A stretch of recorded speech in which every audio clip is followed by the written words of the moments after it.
আসসালামু আলাইকুম বন্ধুরা। আজকে আমার চ্যানেলটা প্রবাসী চ্যানেল। আপনারা দেখবেন একটা গরুর খামার।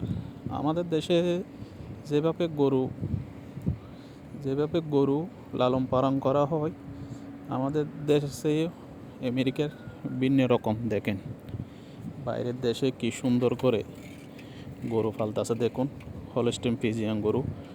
আমাদের বাংলাদেশে মনে করুন 30 লিটার, 20 লিটার, 25 লিটার। আর বাইরের দেশের যেগুলা গরু আছে এগুলা 60 লিটার হইতে 50 লিটার, 40 লিটার কেন হয়? ওরা একটু দক্ষতা বেশি, এই জন্য।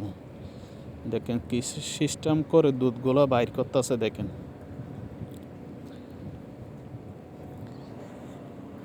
দেখেন খুব সুন্দর এখানে গরু পালা। আমেরিকাতে এত সুন্দর গরু পালা আর কোনো জায়গাতে পালতে পারে না। অনেক টাকা খরচ করে, অনেক সুন্দর খামার। দেখেন কি সুন্দর ট্যাগ লাইসেন্স লাগাই দিছে এখানে। খুব সুন্দর একটা খামার, মাশাআল্লাহ।